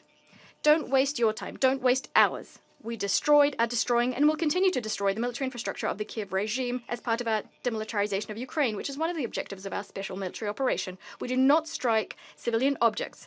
These objects are being affected solely due to the activities of the Ukrainian anti-missile defenses stationed in the residential areas of cities in violation of international humanitarian law norms. Ordinary Ukrainians know this full well. They're afraid not of Russian strikes, but of the actions of their own soldiers. They also know that we're not fighting them, we're fighting against the Kiev regime, which has sacrificed its country, together with all Ukrainians, in the name of the West's anti-Russia project. The more you deliver military supplies to Kiev, the more we will strike. It's not our choice. We've been consistently proposing the resolution of the Ukrainian crisis through diplomacy for a long time now.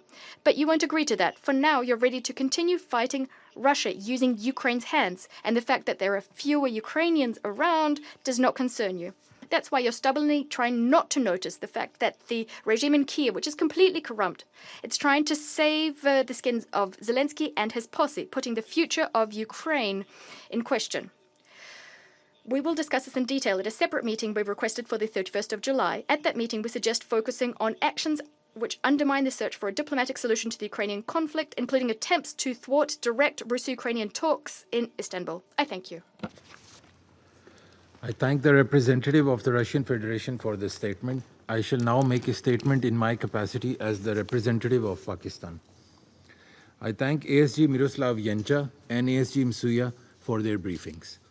Pakistan remains deeply concerned by the continuing hostilities and devastating consequences of this conflict, particularly its humanitarian dimensions.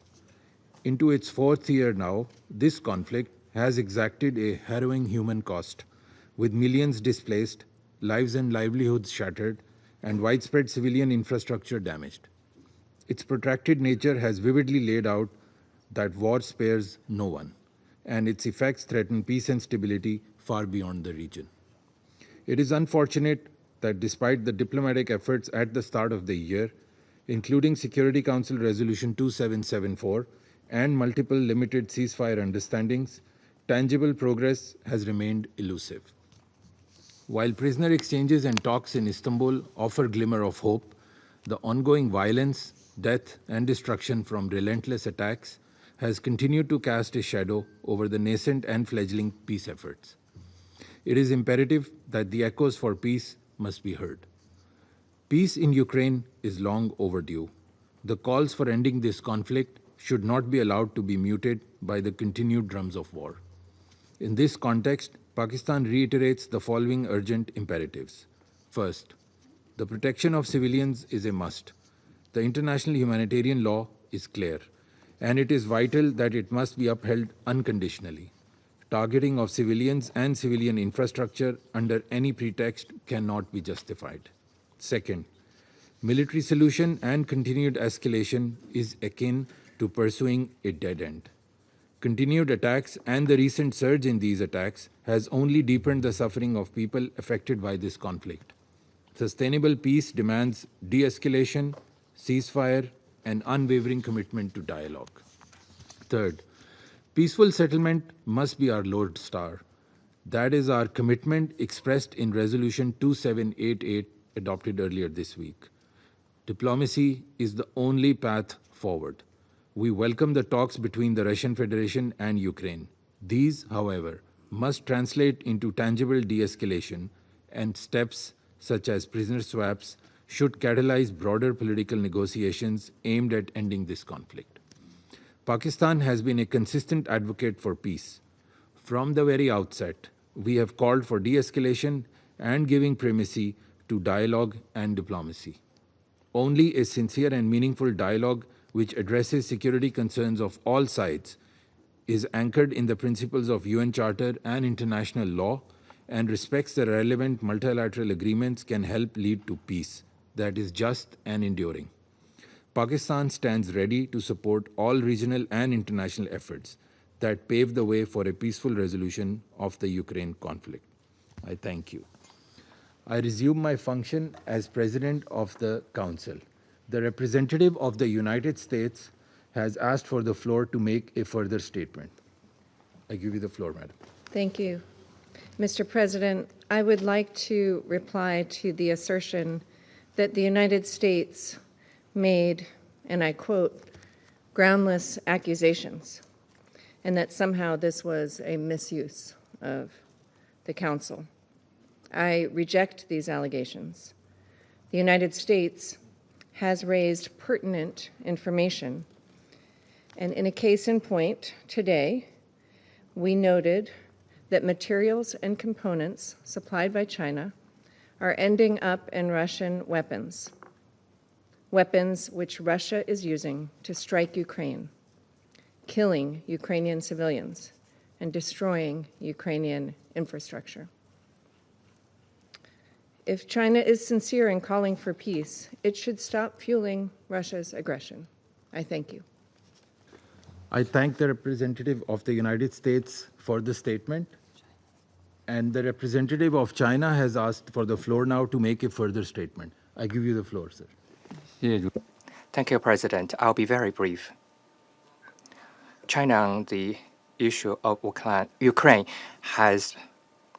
our position has been repeated so many times. We are calling for a ceasefire, and we're committed to promoting peace talks. China's efforts have been seen by all. For the U.S., I would like to say that there are so many hotspot conflicts and complex international situations. The international community needs cooperation and solidarity instead of diversion and confrontation. Thank you. I thank the representative of China for those further remarks. I now give the floor to the representative of Ukraine. Thank you, Mr. President. I wish to express Ukraine's sincere appreciation to the Presidency of Pakistan for convening today's meeting. We are also grateful to ASG Miroslav Yencha and ASG Joyce Msuya for their insightful briefings. Tragically, since the last meeting of the Security Council in June, the security situation in Ukraine has not improved. On the contrary, the Russian Federation has intensified its campaign of terror through relentless drone and missile strikes, deliberately targeting civilians across our country.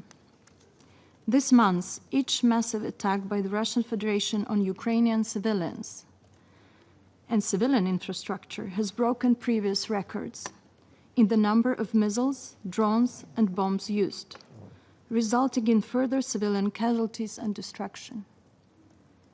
Ukraine strives to ensure that the world hears the story of every life lost as a result of Russia's illegal, unprovoked, and unjustified war of aggression. Each life is irreplaceable, a profound loss that can never be undone. Allow me to share one of, unfortunately, many such stories. This month, in the village of Pravdane in Kherson region, a Russian drone strike claimed the life of Dmytro, a boy just 1 year and 1 month old, as he stayed in his great-grandmother's home. The Russian military's use of FPV drones to kill people, children, has become increasingly widespread, a tactic that epitomizes the cruelty of this war of aggression. Russia's continued assault on civilians underscores the urgent need for sustained and increased international support to protect Ukraine's population. We are profoundly grateful to all partners providing air defense systems and other essential security assistance. We urge the continued and expanded supply of these vital capabilities, because for millions of Ukrainians, these systems are the difference between life and death. Enhanced military support to Ukraine is vital and is not designed to prolong the war, as the Russian side falsely claims, and will do so next week at this chamber. On the contrary, this assistance helps to stop Russia's war of aggression. If the aggressor state does not feel the consequences on its own territory, it will never stop its colonial war.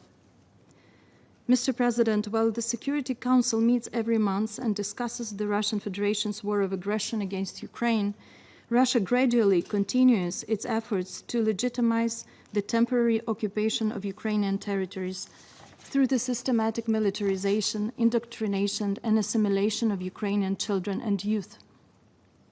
Under the guise of educational and so-called patriotic programs, Russia enforces a policy of Russification, implements its nationalist agenda, integrates local youth into its military structures, and cultivates loyalty to the Kremlin's regime, all while attempting to erase Ukrainian identity. A key component of this policy is the involvement of children and adolescents in paramilitary organizations. Through state-run movements such as Yun Armia, Young Army, and the Movement of the First, the Russian Federation is building a mobilization reserve to sustain its war of aggression not only against Ukraine, but also against what it labels the collective West and other perceived adversaries. These actions constitute clear violations of Russia's obligations as the occupying power under international humanitarian law, as well as international human rights law, including the Universal Declaration of Human Rights, the International Covenant on Economic, Social, and Cultural Rights, and the Convention on the Rights of the Child. Russia is exploiting education and leisure, spaces meant for development and growth, to indoctrinate and militarize children whose worldviews are still forming. They are being turned into tools of war propaganda within a system disturbingly reminiscent of North Korea. We call on the international community to confront these egregious violations and to hold the Russian Federation accountable for its systematic attempts to normalize war of aggression, temporary occupation of the territory of Ukraine, and the instrumentalization of children in its war efforts. Mr. President, the Russian Federation continues to pursue criminal policies aimed at forcibly altering the demographic composition of Ukraine's temporarily occupied territories. Under the pretense of mortgage and housing assistance, Russia is actively resettling its own citizens into these areas, a strategy designed to entrench its temporary occupation of the territory of Ukraine and undermine the rights of the local population. Through a preferential mortgage program, the Kremlin has created favorable conditions for Russian citizens, including military personnel, educators, families with young children, and workers in the cultural and social sectors, to purchase property in the temporarily occupied regions of Ukraine. This program is available exclusively to Russian citizens, effectively excluding Ukrainians and using housing as a coercive tool to pressure them into accepting so-called Russian passports. Furthermore, the Kremlin has drafted legislation setting out procedures for the administrative, that is, forced expulsion of so-called foreigners residing in the temporarily occupied by the Russian Federation territory of Ukraine who have not regularized their legal status under Russian law. In reality, this includes Ukrainian citizens who, through no fault of their own, remained in the temporarily occupied territory of Ukraine but refused to accept Russian citizenship. These individuals are now labeled disloyal and deemed a threat to the Russian occupation administration and are therefore subject to expulsion from their own country. These actions represent a flagrant violation of international humanitarian law. There must be no normalization of aggression through normalization of relations with the aggressor state, the Russian Federation, for as long as it continues to pursue imperialistic ambitions. And you have just witnessed how maniacal Russia is about Ukraine. Nor can there be normalization of Russia's perception as an influential power. Influence cannot be divorced from responsibility. As the renowned Ukrainian philosopher Grigory Skovoroda wrote back in the 18th century, I quote, "It is commendable not to be liked by bad people," end of quote. In the case of the Russian Federation, we say it is commendable not to be liked by a rotten state. Mr. President, it has been 136 days since the United States have put forward a proposal for a full and unconditional ceasefire. Ukraine has accepted it and has been consistently demonstrating readiness for diplomatic engagement. Ukraine has a clear political will. We remain open to any format that offers a path toward comprehensive, just, and lasting peace for Ukraine. By contrast, the Russian regime continues to show blatant contempt for diplomacy. It consistently rejects credible peace proposals and ignores repeated calls for a full and unconditional ceasefire. Russia could end this war at any moment. Instead, it chooses escalation, launching strikes on peaceful cities and intensifying offensive operations in pursuit of military advantage. Russia also uses peace efforts to spread in manipulative narratives. Following a recent negotiation round held in Istanbul on July 23, its representatives made misleading public claims regarding the initial list of abducted children submitted earlier by Ukraine. We must clarify these facts. This initial list of 339 names was submitted by Ukraine as a confidence-building measure. To date, Russia has provided fragmented responses, offering partial information on fewer than 1/5 of the children. There has been no response at all concerning over 200 children, including those from the Kherson orphanage. Russia mentioned children from the list allegedly returned. In fact, only 6 children were returned, 5 of whom are siblings. This was the result of a year-long humanitarian effort mediated by the State of Qatar, a process demonstrating the power of third-party engagement and not Russian goodwill. The Kremlin continues to expand its war of aggression against Ukraine, drawing others into its campaign of terror, including the use of North Korean troops and Iranian-manufactured weapons.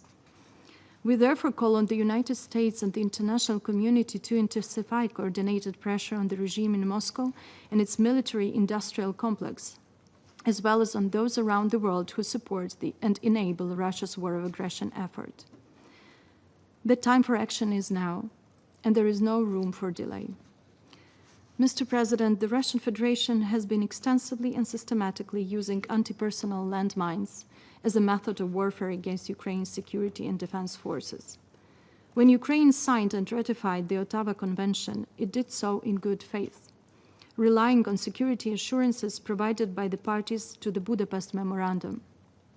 It could not have foreseen that a signatory to that very memorandum, the Russian Federation, would later on launch a legal, unprovoked, and unjustified full-scale military invasion of Ukraine. As a result of Russia's widespread use of landmines, Ukraine has found itself in an unequal and unjust situation that severely constrains its inherent right to self-defense as guaranteed by Article 51 of the UN Charter. Accordingly, and in line with Article 62 of the Vienna Convention on the Law of Treaties, Ukraine has taken difficult but necessary decision to suspend the operation of the 1997 Ottawa Convention. Mr. President, as none of the sovereign and independent member states of the United Nations would, nor will Ukraine accept the temporary occupation by the Russian Federation of any part of its sovereign territory. Ukraine seeks a comprehensive, just and lasting peace, one rooted in the principles of the United Charter and backed by credible, binding, and long-term security guarantees. A full, immediate, unconditional, and comprehensive ceasefire for at least 30 days remains a critical first step. It is the foundation for halting the war of aggression, restoring confidence, and enabling meaningful negotiations. At the last meeting in Istanbul, Ukraine clearly advocated for such a ceasefire. We also emphasized the importance of a high-level summit between leaders to lay the groundwork for a durable and comprehensive peace. Ukraine stands ready to convene such summit meeting till the end of August. The Security Council has a critical role to play at this juncture by expressing its unequivocal position on the urgent need to terminate hostilities as the first step towards comprehensive, just, and lasting peace for Ukraine on the basis of the UN Charter. In this context, we reiterate our call to the Council to adopt without delay a resolution demanding an immediate, full, and unconditional ceasefire. Ukraine strongly encourages all members of the Council to support and engage in moving forward this crucial initiative, thereby demonstrating a credible commitment to ending the war of aggression started by the Russian Federation. Thank you. I thank the representative of Ukraine for the statement. I now give the floor to the representative of Poland. Mr. President, at the outset, I would like to thank you for convening this meeting and the briefers for their important interventions. As Russia is persistently and brutally continuing to wage its unprovoked war of aggression against Ukraine, let me draw your attention to 4 critical points. First, recently we have witnessed a significant intensification of Russia's military campaign. Growing pressure along the front line is being reported, accompanied by the intense air raids across the country. The latest renewed long-range aviation activity by Russia close near to the Polish-Ukrainian border has prompted Poland to scramble our fighter jets several times to secure our airspace. I would like to draw this Council attention to this escalation. More than 24,000 drones has been launched against Ukraine's cities since the start of this year. In the first half of 2025, Russia killed and injured almost 7,000 Ukrainian civilians, over 50% more compared to the same period last year. By the beginning of July, Russia has reportedly enlisted over 700,000 servicemen to the war, a new grim record. Second, we commend the recent announcement by the US President Donald Trump, who continues his efforts to bring Russia to the negotiation table and engage in good faith negotiations. While Ukraine maintains its willingness to reach a just agreement, Russia's response remains blatantly predictable as they continue to mock all endeavors designed to bring genuine peace. Russian officials repeated Moscow's maximalist demands that they have underpinned Russia's neo-colonial war from the day one, and which are built on the feverish dream to rule Ukraine and erase its independent identity. In Istanbul, once again, we learned that Kremlin is not interested in peace. The peace is so endlessly talked about while continuing to kill, maim, and steal somebody else's land. Third, supporting Ukraine state fighting with aggressor and providing assistance based on development and humanitarian needs remain Poland's priority. This was reflected also during the Polish presidency in the EU. From the very first day of the full-fledged war in Ukraine, Poland has been a gateway of aid not only for Ukrainian refugees, but also for European logistics, energy, and medical hubs. While the ongoing Russian aggression that brings immense suffering of civilian population and destruction of the critical infrastructure in Ukraine, Poland has significantly increased its financial engagement. In 2024, we allocated more than $40 million for voluntary contributions transferred to international organizations to support Ukraine, including the UN system. Our development cooperation focuses on supporting reconstruction, civil protection, and crisis preparedness in Ukraine. Fourth, Russian war of aggression remains the main threat not only to the security of Europe and our region, but also to the whole international system based on the principles of the UN Charter and international humanitarian law, as well as to the UN system itself. Each day, Russia continues to openly violate the UN Charter, showing disrespect to jointly agreed rules and, above all, to human life. Moscow is strong-willed to reshape the world's order based on international law. This will not happen. The support for Ukrainians is our response to these Russian attempts. Poland strongly believes that a sovereign and independent Ukraine is an indispensable element of a stable world security architecture, as every peace-loving nation has the right to exist and participate in global cooperation. Therefore, we will continue to stand by Ukraine to defend its independence and secure a just and lasting peace based on international law. We are fully convinced that Ukraine is fighting not only for its own freedom, but also for the security of all free nations. Mr. President, in conclusion, we firmly appeal once again. It is time for Russia to end this illegal, brutal, and unsustainable war. We welcome Ukraine's interest in genuine negotiations and call Russia to engage in peace talks and to stop conducting the attacks on civilians and civilian infrastructure in Ukraine. Furthermore, we urgently, persistently call for the return of the kidnapped Ukrainian children. And I thank you. I thank the representative of Poland for the statement. I now give the floor to His Excellency Mr. Stavros Lambrinidis, head of the delegation of the European Union to the United Nations. Thank you, Mr. President. Thank you for convening this meeting, and thanks to our distinguished briefers for sharing their assessment of the disastrous consequences of Russia's war of aggression against Ukraine. The past weeks have seen the continuation of two trends. On the one hand, Ukraine has shown a genuine commitment to peace by continuing to call for an immediate unconditional ceasefire as a first step to ending this war. On the other hand, Russia has continued its indiscriminate missile and drone attacks on Ukrainian cities and towns. Intentionally directing an attack against civilians or civilian objects or causing disproportionate civilian harm is a war crime. Earlier this month, the UN Human Rights Monitoring Mission in Ukraine published its report on the protection of civilians. It concluded that June 2025 saw the highest number of monthly civilian casualties in the past 3 years, with 232 people killed and 1,343 injured. This is unacceptable. I underline once again the EU's steadfast determination to put an end to Russia's war of aggression and to achieve a comprehensive, just and lasting peace, in line with the decisions of the UN General Assembly. We, as Europeans, together with Ukraine, have been working tirelessly to this end, and we welcome all efforts in that direction. We have joined Ukraine and international partners, including the United States, in calling for a full, unconditional, and immediate ceasefire. These pause in hostilities could serve as a vital step toward reducing civilian suffering and allow for further exchanges of prisoners of war and for the return of forcibly displaced Ukrainian children. Russia could end its war now. It could accept a full and unconditional ceasefire, as Ukraine has. We call on the Council to exert maximum pressure for a ceasefire. This would provide space for meaningful talks aimed at ending Russia's war of aggression and achieving a comprehensive, just, and lasting peace grounded in the principles of the UN Charter and international law. We urge Russia to cease its aggression and withdraw all its forces and military equipment from the entire territory of Ukraine immediately, completely, and unconditionally.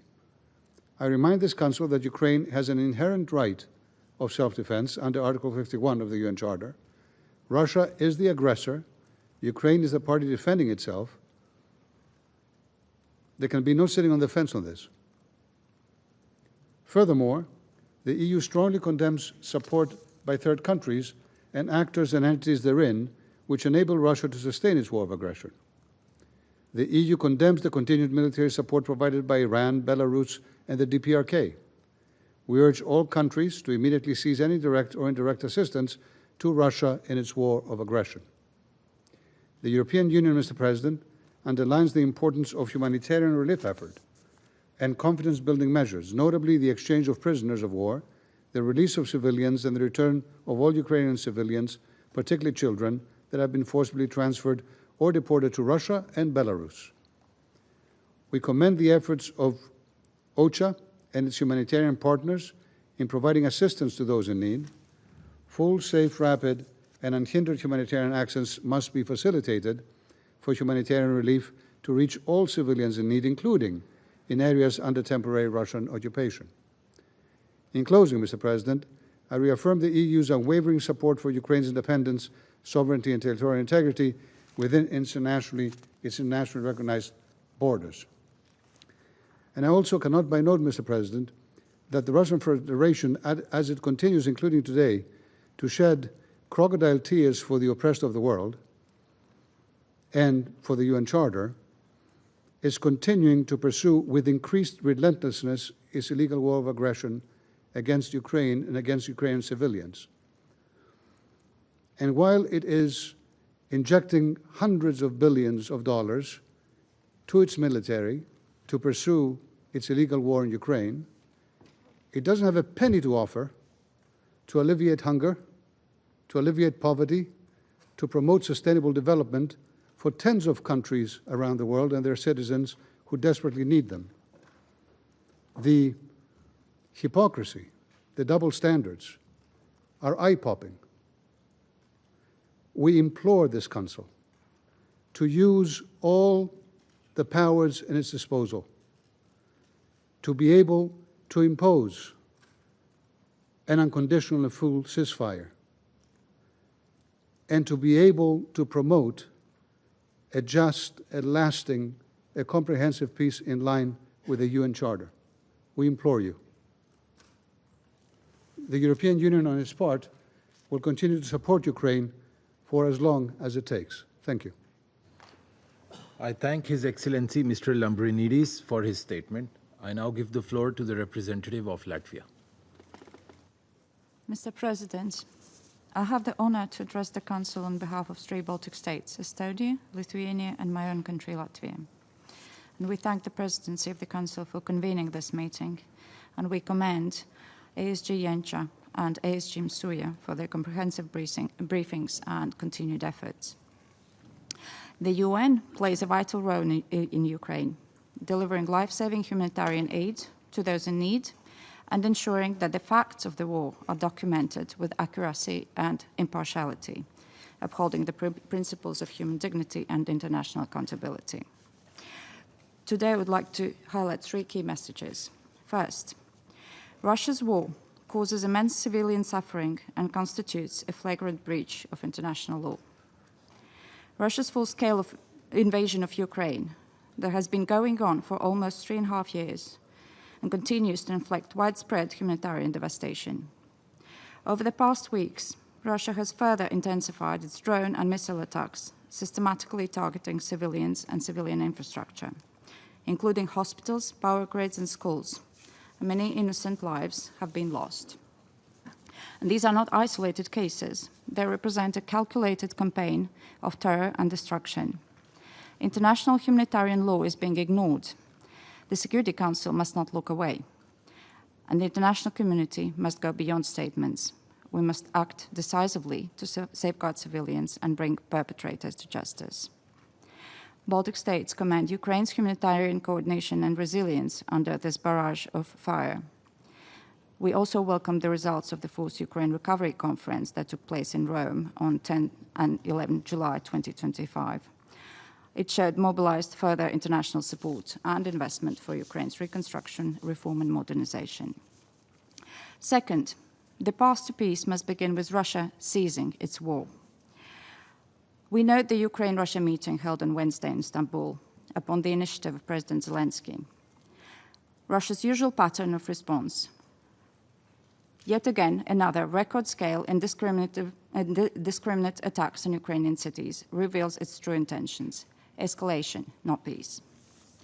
No one wants an end to this war and civilian suffering more than the Ukrainians. Hence, we call on for the international support to a full, unconditional ceasefire, to which Ukraine has already committed, as the first step towards real negotiations. And so far, Russia has been utterly insincere in its offers of a ceasefire, showing that it fears peace more than war. It is up to Russia now to demonstrate genuine readiness to engage to end the war. Finally, a just peace in Ukraine must be based on the UN Charter and international law. Russia's illegal war against Ukraine is a frontal assault on the principles of the UN Charter. Russia's attempt to invoke root causes buys into the false historical narrative and tries to justify Russia's imperial ambitions and idea of multipolar instead of multilateral world. And the Baltic states reaffirm our full support to Ukraine's independence, sovereignty, and territorial integrity within its internationally recognized borders. And we will never recognize Ukraine's occupation, neither de jure nor de facto. Mr. President, Russia's war of aggression against Ukraine is not a regional issue. Its consequences extend far beyond. And we have a collective responsibility to uphold the UN Charter and ensure respect for international law. And I thank you. I thank the representative of Latvia for the statement. There are no more names inscribed on the list of speakers. The meeting is adjourned.